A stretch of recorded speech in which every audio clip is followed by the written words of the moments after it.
وَلْتَكُن مِّنكُمْ أُمَّةٌ يَدْعُونَ إِلَى الْخَيْرِ وَيَأْمُرُونَ بِالْمَعْرُوفِ وَيَنْهَوْنَ عَنِ الْمُنكَرِ وَأُولَئِكَ هُمُ الْمُفْلِحُونَ۔ السلام علیکم ورحمۃ اللہ وبرکاتہ۔ الحمدللہ وکفی وسلام علی عبادہ الذین اصطفی، اما بعد فاعوذ باللہ من الشیطان الرجیم، بسم اللہ الرحمن الرحیم۔ ادعو الی سبیل ربک بالحکمۃ والموعظۃ الحسنہ وجادلہم باللتی ہی احسن۔ رب اشرح لی صدری ویسر لی امری واحلل عقدۃ من لسانی یفقہوا قولی۔ قابل احترام سامعین اور پردہ نشین ماں اور بہنوں، اللہ رب العالمین کی توفیق سے 14ویں تراویح ہم نے ادا فرمائی۔ اللہ سے دعا ہے کہ العالمین ہم سب کے جملہ عبادات کو قبول فرمائے اور ہمارے لیے بخشش کا ذریعہ بنائے۔ میں نے سورۃ النحل کی آیت نمبر 125 آپ کے سامنے پڑھی ہے۔ اللہ فرماتے ہیں ادعو الی سبیل ربک، کہ اللہ رب العالمین کے راستے کی طرف آپ بلائیے، بالحکمت، حکمت کے ساتھ، والموعظۃ الحسنہ، اور بہترین نصیحت کے ساتھ، وجادلہم باللتی ہی احسن، اور ان سے بہترین طریقے سے آپ مجادلہ کیجئے، مباحثہ کیجئے۔ اس آیت کو منتخب کرنے کا ایک بنیادی سبب یہ ہے کہ آج ہم یہ جانیں گے کہ دعوت دین کے چند بنیادی اصول اور ضوابط کیا ہیں،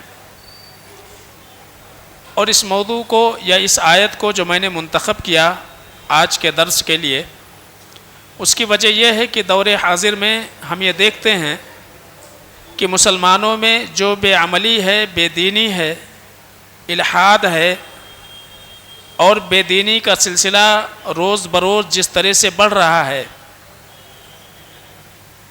اس پیمانے پر دین کے دعوت کا کام نہیں ہو پا رہا ہے۔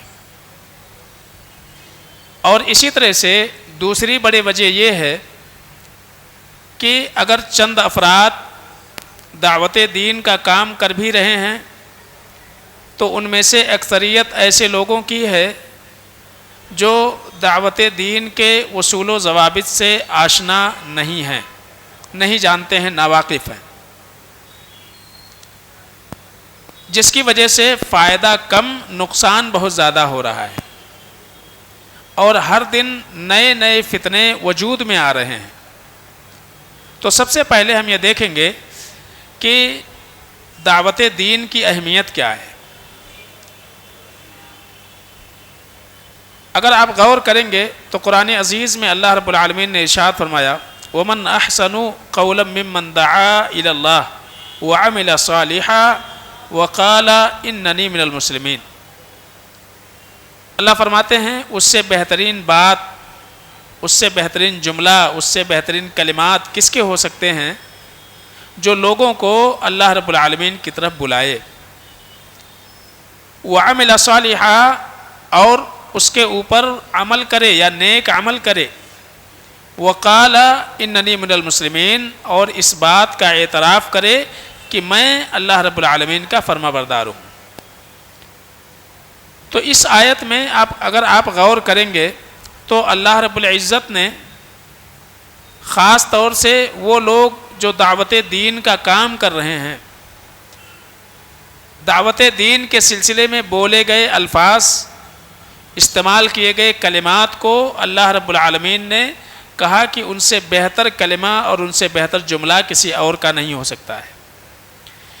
اسی طرح سے اللہ کے رسول جناب محمد مصطفیٰ صلی اللہ علیہ وسلم، غزوہ خیبر کا موقع تھا، حضرت علی رضی اللہ تعالیٰ عنہ کو اللہ کے نبی صلی اللہ علیہ وسلم نے اس دن جھنڈا دیا تھا، اور اللہ کے رسول صلی اللہ علیہ وسلم نے ان سے کہا تھا فواللہ لأن یہدی اللہ بک رجلا واحدا خیر لک من ان یکون لک حمر النعم۔ اللہ کے نبی صلی اللہ علیہ وسلم نے فرمایا کہ اے علی، اللہ کی قسم، تمہارے ذریعے سے کسی ایک انسان کا راہ راست پر آ جانا یہ تمہارے لیے سرخ اونٹوں سے بھی زیادہ بہتر ہے۔ چونکہ عربوں کی معاشرتی اور معاشی زندگی میں سرخ اونٹوں کی بڑی اہمیت تھی۔ آج کے دور میں کہا جائے BMW، تو بڑی اہمیت تھی، اور اسی کے تناظر میں اللہ کے نبی صلی اللہ علیہ وسلم نے ان کی قدر و قیمت کے ساتھ مقابلہ کر کے دعوت و تبلیغ کی اہمیت اور فضیلت کو اجاگر فرمایا۔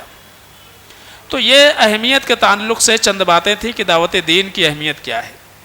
اسی طرح سے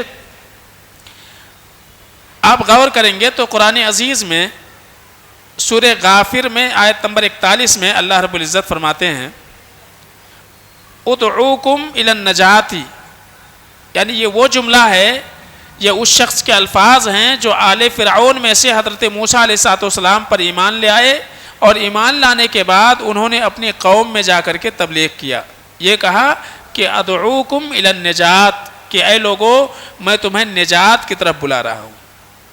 تو اس سے یہ پتہ چلا، یعنی ان الفاظ سے یہ ثابت ہوتا ہے کہ دعوت و تبلیغ کا جو کام ہوتا ہے اس کا مقصد ہے کہ لوگوں کو اللہ رب العالمین کے عذاب سے، اللہ کے پکڑ سے نجات دلایا جائے، اور اسی طرح سے کفر اور شرک کی تاریکیوں سے نکال کر کے اور توحید اور ایمان کی روشنی کی طرف لوگوں کو لایا جائے۔ اسی طرح سے تیسری بات جو ہم جانیں گے وہ یہ ہے کہ جو دین کا دعوت کرنے والا شخص ہو، یعنی جو داعی ہو دین کا، اس کے لیے ضروری ہے کہ وہ علم و عمل اور اخلاق حسنہ سے آراستہ ہو۔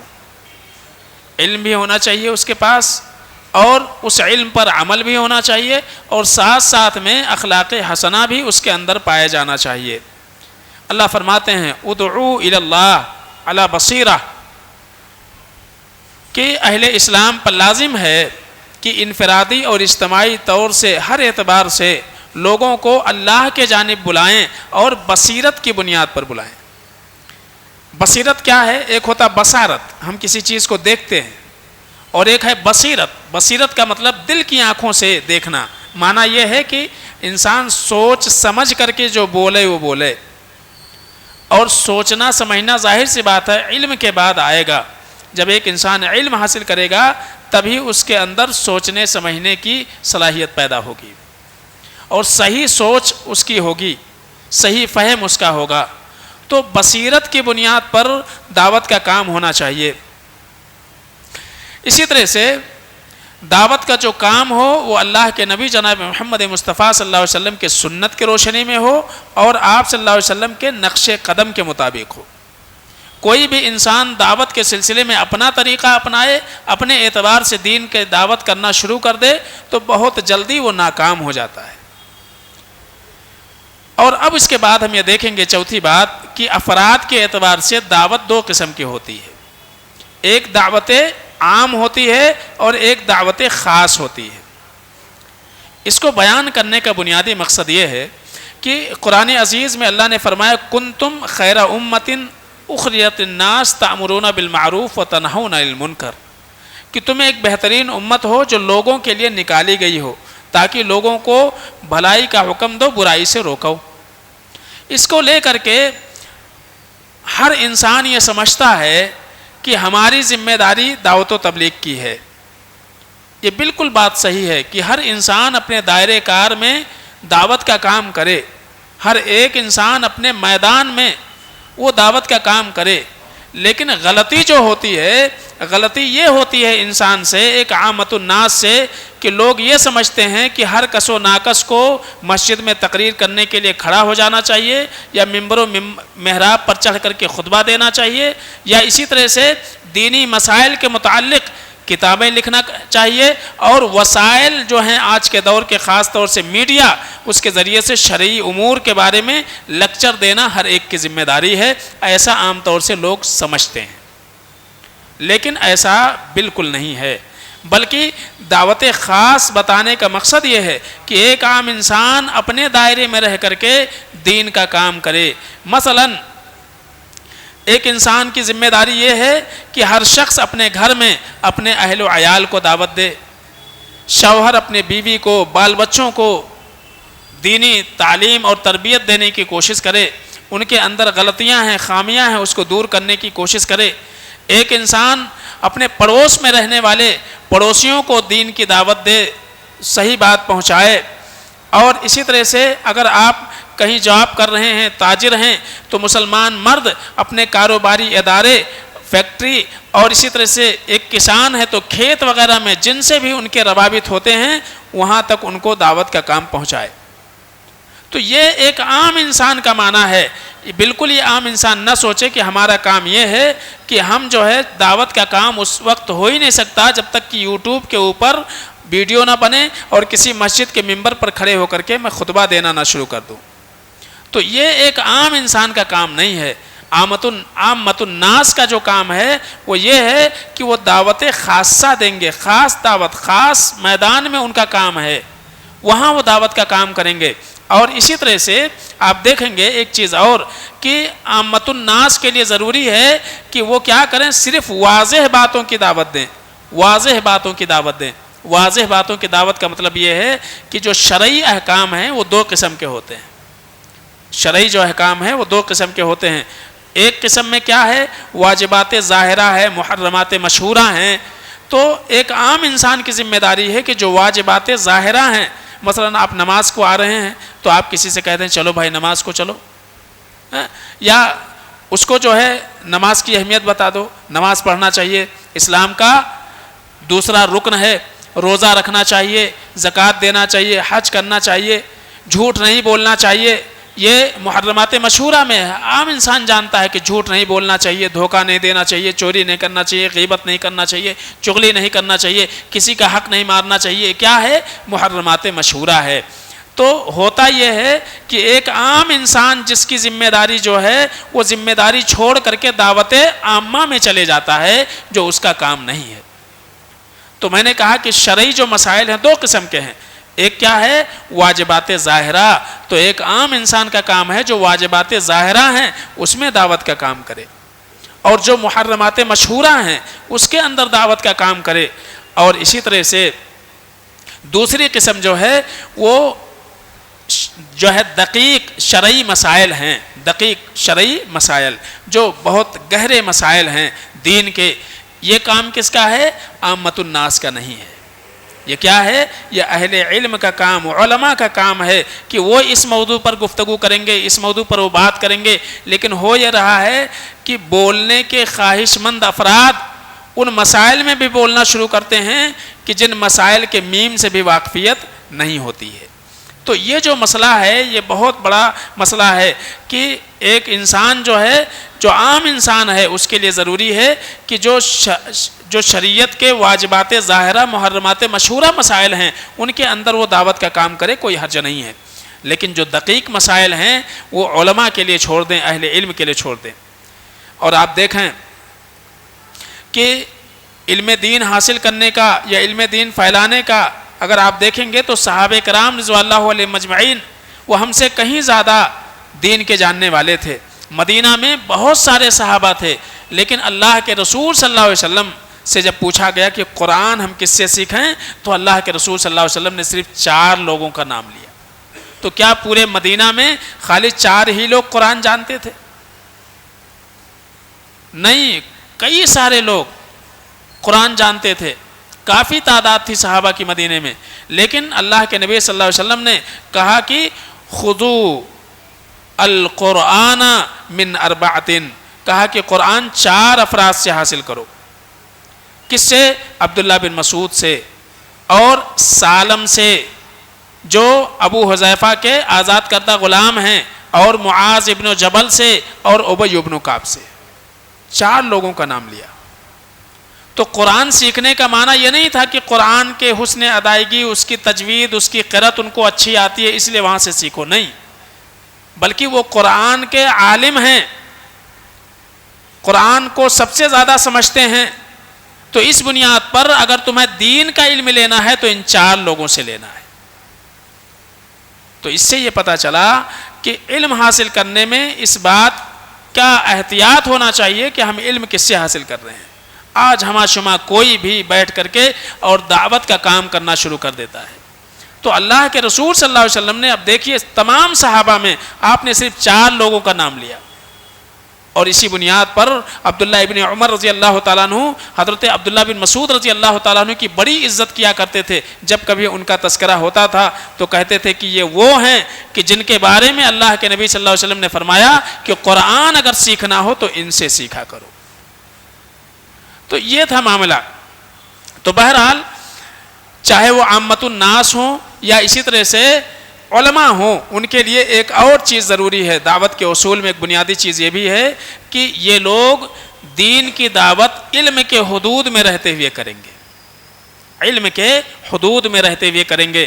یعنی چاہے وہ عامت الناس ہوں, علماء ہوں یا عوام ہوں, ان کے لیے ضروری ہے کہ وہ علم کے حدود میں رہ کر کے دعوت کا کام کریں. اس لیے کہ اگر علم نہیں رہے گا تو دعوت کا کام کیسے کریں گے. آج لوگ جہالت پھیلانے کے لیے 4 مہینہ جاتے ہیں, سال بھر جاتے ہیں, پورے سال گھر سے گم رہتے ہیں, علم حاصل ہی نہیں کیا ہے تو تبلیغ کرنے کیسے جاتے ہیں. جبکہ دین کا اصول یہ ہے کہ پہلے علم حاصل کرو. امام بخاری رحمۃ اللہ علیہ باب باندھتے ہیں العلم قبل القول والعمل. یہ باب ہے اس بات کا کہ علم عمل سے پہلے, بولنے سے پہلے کیا کرنا ہے, علم حاصل کرنا ہے. آپ کچھ بول رہے ہو, بولنے جا رہے ہو, تو بولنے سے پہلے اس بات کو تولو, وہ بات صحیح ہے یا صحیح نہیں ہے, اور اس کو جانچنے کے لیے آپ کے پاس علم ہونا چاہیے. تو اس لیے جو ہے علم ہونا ضروری ہے. شیخ الاسلام علامہ تیمیہ رحمۃ اللہ علیہ نے حضرت معاذ بن جبل رضی اللہ تعالیٰ عنہ کا قول نقل کیا ہے. وہ کہتے تھے کہ والعلم امام العملی, یہ جان لو کہ علم جو ہے وہ عمل کا امام ہوتا ہے. علم کیا ہے, عمل کا امام ہے. یعنی علم آگے رہے گا, عمل کہاں رہے گا, پیچھے رہے گا. والعمل تابعہ, اس لیے کہ عمل جو ہے وہ علم کے تابع ہوا کرتا ہے. تو دعوت کے لیے ضروری ہے کہ ہم کیا کریں, علم حاصل کریں. اور اسی طرح سے یہ بھی ضروری ہے کہ جس بارے میں علم نہیں ہے اس کے بارے میں زبان نہ کھولیں. نہ معلوم بات کے متعلق خاموش رہنے کا اللہ رب العالمین نے حکم دیا ہے. ولا تقف ما لیس لک بہ علم, جس کے بارے میں علم نہیں ہے, جس مسئلے کے بارے میں جانکاری نہیں ہے, وہاں زبان مت کھولو. یہ تعلیم ہے اللہ رب العالمین کی جانب سے. اسی طرح سے امام شوکانی رحمۃ اللہ علیہ جب اس آیت کی تفسیر کرتے ہیں تو کہتے ہیں آیت کا معنی یہ ہے کہ کوئی آدمی کوئی ایسی بات نہ کہے اور نہ کرے جس کا اس کو علم نہ ہو. اور اسی طرح سے اللہ کے رسول صلی اللہ علیہ وسلم کا بھی طریقہ رہا ہے کہ جب کوئی مسئلہ آپ کو نہیں پتہ ہوتا تھا تو اللہ کے نبی صلی اللہ علیہ وسلم جو ہے خاموشی اختیار کرتے تھے. ایک واقعہ ہے, آپ دیکھیں کہ حضرت جابر بن عبداللہ رضی اللہ تعالیٰ عنہ کے حوالے سے امام بخاری رحمۃ اللہ علیہ نے ایک روایت نقل کیا. وہ کہتے ہیں کہ میں بیمار ہوا, اللہ کے رسول صلی اللہ علیہ وسلم حضرت ابوبکر صدیق رضی اللہ تعالیٰ عنہ کے ساتھ میں ہم کو دیکھنے آئے, ہماری عیادت کو آئے. تو میں نے اللہ کے نبی صلی اللہ علیہ وسلم, کہتے میں بے ہوش تھا, اللہ کے رسول صلی اللہ علیہ وسلم نے وضو کیا اور اپنے وضو کا پانی میرے اوپر چھڑک دیا تو مجھے ہوش آ گیا. تو میں نے اللہ کے رسول صلی اللہ علیہ وسلم سے پوچھا اپنے مال کے بارے میں کہ ہم اپنے مال کی تقسیم کیسے کریں, کیونکہ مجھے لگ رہا ہے کہ شاید میں زیادہ دن تک رہوں گا نہیں, تو آپ ہمارے مال کے بارے میں کچھ نصیحت فرما دیجئے. راوی کہتے ہیں کہ اللہ کے نبی صلی اللہ علیہ وسلم خاموش رہے, کوئی جواب نہیں دیا, یہاں تک کہ میراث والی آیتیں اللہ کے رسول صلی اللہ علیہ وسلم کے اوپر نازل ہوئیں. تو اس سے پتہ یہ چل رہا ہے کہ اللہ کے نبی صلی اللہ علیہ وسلم کو بھی جب مسئلے میں علم نہیں ہوتا تھا تو اللہ کے نبی صلی اللہ علیہ وسلم وہاں اٹکل پچو والی باتیں نہیں کرتے تھے کہ ایسا بھی ہو سکتا ہے ویسا بھی ہو سکتا ہے. نہیں, پہلے علم حاصل کرنا. اور آپ جانتے ہیں کہ بلا علم دعوت کا کام کرنا یہ اللہ اس کے رسول کے اوپر کیا ہے, افطرا ہے, بہت بڑا بہتان ہے. اللہ کے نبی جناب محمد مصطفیٰ صلی اللہ علیہ وسلم نے ارشاد فرمایا اور کہا کہ ان کذبا علیہ لیسا کا کذب علی احد, کہا میرے تعلق سے جھوٹ بولنا دوسرے لوگوں کے تعلق سے جھوٹ بولنے جیسا نہیں ہے. سمجھے؟ دوسرے لوگوں جیسا جھوٹ بولنے جیسا نہیں ہے. اس لیے کہ فمن کذب علی متعمدا فلیتبوأ مقعدہ من النار. اللہ کے نبی صلی اللہ علیہ وسلم نے فرمایا کہ اگر ہمارے تعلق سے کسی نے جھوٹ بولا، کوئی بات ہماری جانب منسوب کر دی جو ہم نے نہیں کہا تھا، اللہ کی جانب منسوب کر دیا جو اللہ رب العالمین نے نہیں بیان کیا، کسی حلال کو حرام کر دیا، حرام کو حلال کر دیا، تو یہ کیا ہے؟ یہ بہت بڑا بہتان ہے، بہت بڑا جو ہے اللہ رب العالمین کے اوپر دعویٰ ہے. اور اسی وجہ سے امام نووی رحمۃ اللہ علیہ جب اس حدیث کو نقل کرتے ہیں تو کہتے ہیں کہ اللہ کے نبی صلی اللہ علیہ وسلم کے اوپر جھوٹ باندھنا سنگین گناہ اور بہت بڑی بے حیائی کا کام ہے. تو خلاصہ یہ ہے کہ ہر داعی کی ذمہ داری ہے کہ وہ اپنے دائرے کار میں رہے، کسی ایسے مسئلے کے بارے میں اپنی زبان کو حرکت نہ دے جس مسئلے کا اس کو پہلے سے علم نہ ہو. وہ مفتی اعظم شیخ الاسلام بن کر نہ تو خود گمراہ ہو اور نہ دوسروں کو گمراہ کرتا پھرے. تو بہرحال کئی ساری چیزیں تھیں جو آپ کے سامنے رکھنی تھی اصول دعوت کے تعلق سے. بہرحال یہ چند باتیں آپ کے سامنے رکھ سکا کہ دعوت کی اہمیت کیا ہے، اور دعوت عام اور دعوت خاص یہ دو قسم کی دعوتیں ہوتی ہیں. دعوت عام یہ علماء کی ذمہ داری ہے، دعوت خاص یہ عوام کی ذمہ داری ہے. ہر انسان اپنے دائرے کار میں عمل کرے گا، علماء کا جو دائرہ ہے عوام اس میں نہیں آئیں گے. اور اسی طرح سے کسی بھی داعی کے لیے چاہے وہ عوام ہو یا علماء ہو، ان کے لیے ضروری ہے کہ علم سے وابستگی رکھیں، علم حاصل کریں، اس کے بعد جو ہے اپنے دعوت کا کام کریں. علم نہیں ہے تو ان کو زیب نہیں دیتا ہے کہ لوگوں میں جہالت کو عام کریں. اللہ رب العالمین سے دعا ہے کہ العالمین ہم سب کو صحیح سمجھ عطا فرمائے. آمین یا رب العالمین. السلام علیکم ورحمۃ اللہ وبرکاتہ.